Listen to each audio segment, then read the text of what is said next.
Hi everyone, and thanks for joining in for the unboxing of the new Nintendo Switch. Now this is the gray version of the console. I pre-ordered this from Walmart and they just got it in today. Picked it up after work and after doing some other errands. I'm finally sitting down to take a look at it. Thanks for watching us on Top Shelf Gamers. We're just starting getting this YouTube channel going. Me and my friend Andy from my work, we're co-workers. We've been at the same place for about 5 years now. We're both pretty into gaming, so we decided maybe we could start up a YouTube channel together. So as our first video, I'd like to welcome you, and if any of you like us and follow us or subscribe to us, that would be great. As we hope to start doing some game playthroughs, some game reviews. We also plan on doing some unboxings like this, and possibly some of the Funko mystery boxes like the Star Wars and Marvel and DC boxes. So with that being said, let's get into the unboxing here of the gray Nintendo Switch.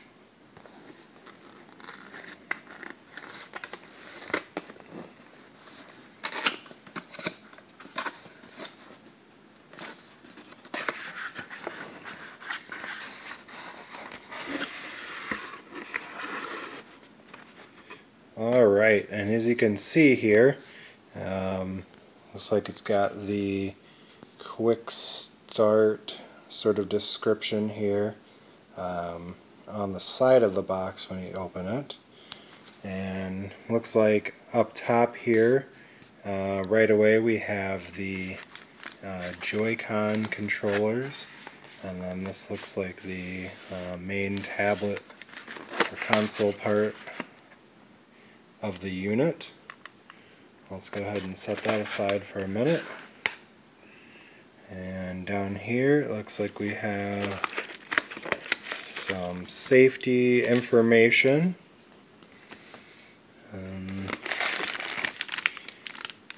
Here we have the HDMI. Go ahead and throw that over there.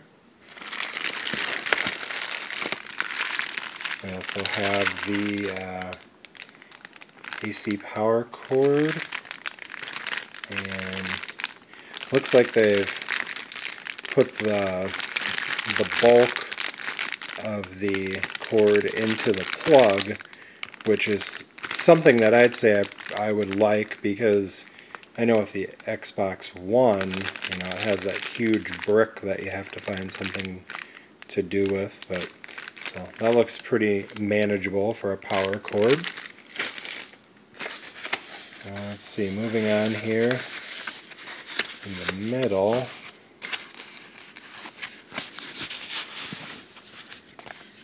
looks like we have the Joy-Con grip here that you can put the Joy-Cons onto to turn that into more of a a traditional type controller versus just holding the Joy-Cons if you want to do that.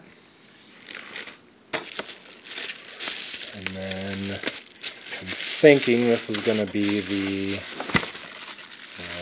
cradle here. Pop this open and see.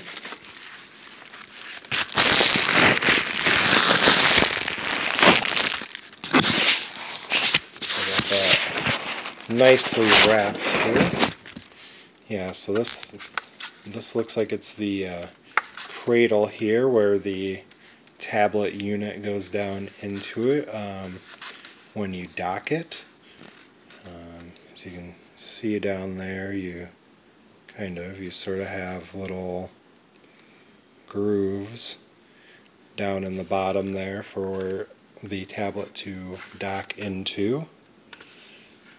And flip it around here, you have the Nintendo Switch logo. So this looks like it'd be the front, And then over here on the side we've got a couple of USB plugs.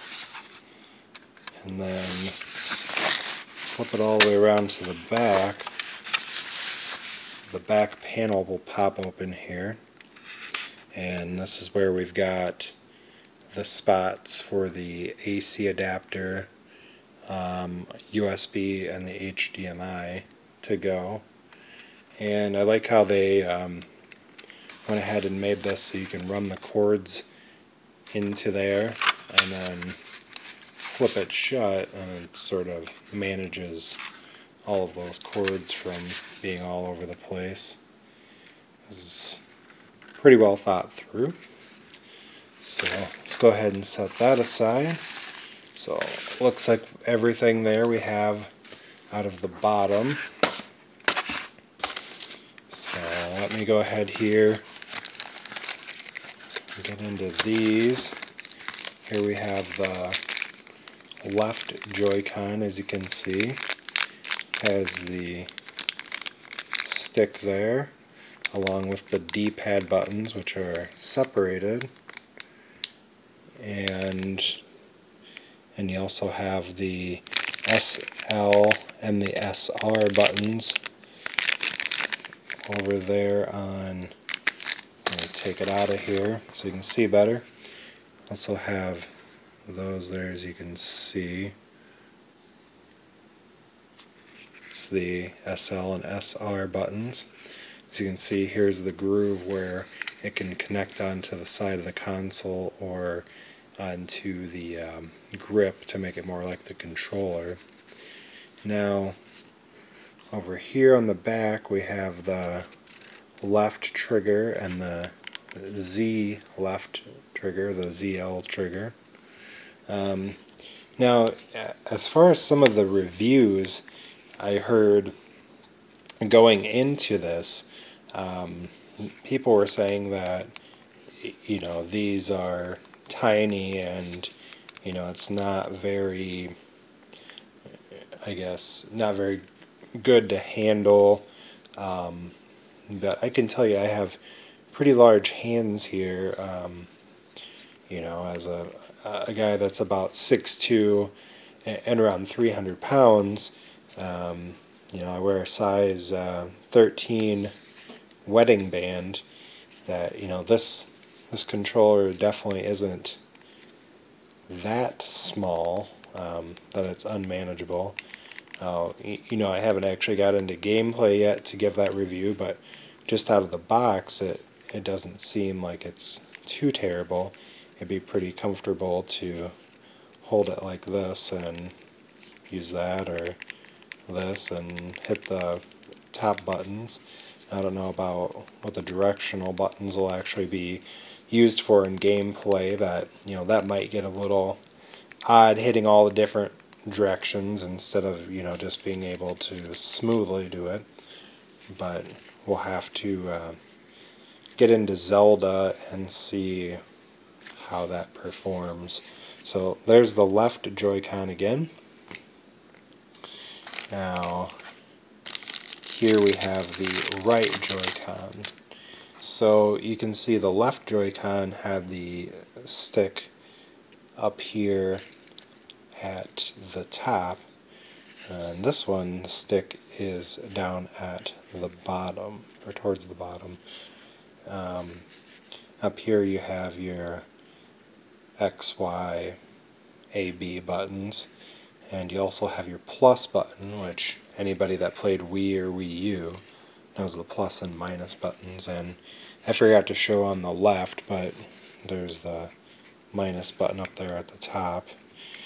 And also you have here on the right Joy-Con is the home button, which I imagine would navigate to your home menu on the system. And then up top here, like the other one, you have the right trigger and the ZR trigger, Z right trigger. And then on the left side of this, you have the SL and the SR buttons. And let me just switch this to my right hand, and I could see this one. I'm trying to hold something here in my left hand and record this, but the right one may not be quite as comfortable with the stick being down low here. But it seems comfortable hitting, holding the side and hitting these buttons, and I can hit these side buttons if there's any use for those during gameplay fairly easy. Plus button's pretty good. So hopefully the majority of moving around may be done with that left stick. Now that we've handled these individually, let's go ahead and pop them into the controller and see what that looks like. So you can see here we have the basic controller shape, and this is the front, and this would be the back. So bear with me here.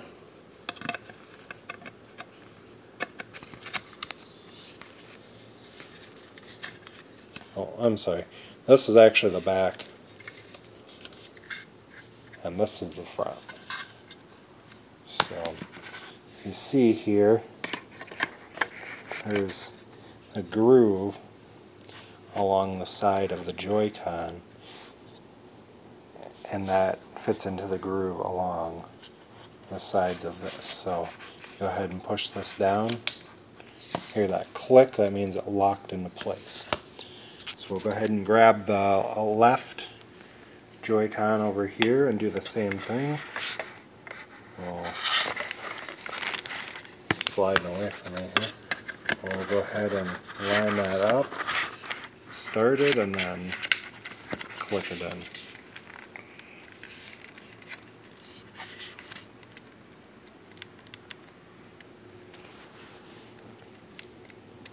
And just pick this up here in both hands for a second and see how it feels.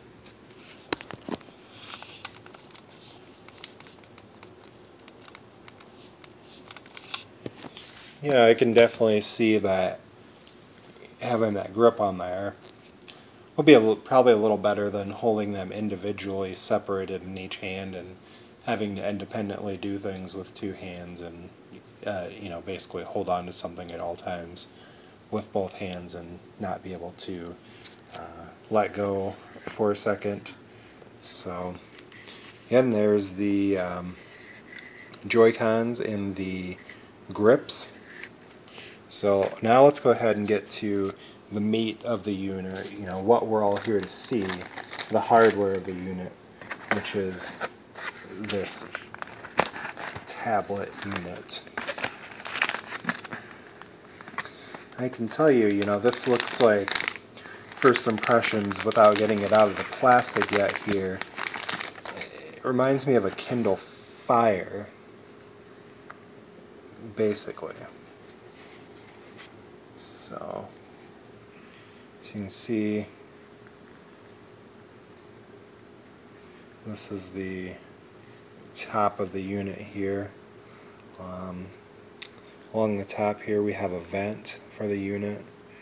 We also have the headphone jack next to that, and then next to that is where the game cartridges go. And further to the left here we have the power button and then the volume buttons next to that. Along the right side we just have the groove where the right Joy-Con goes, and the same thing on the left side groove for the Joy-Con.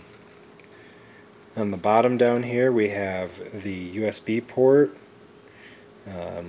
where it will either sit in the dock or that you can plug the USB charger into. And on the back here we also have some more vents. You can see the branding and such. And then we also have the little kickstand, so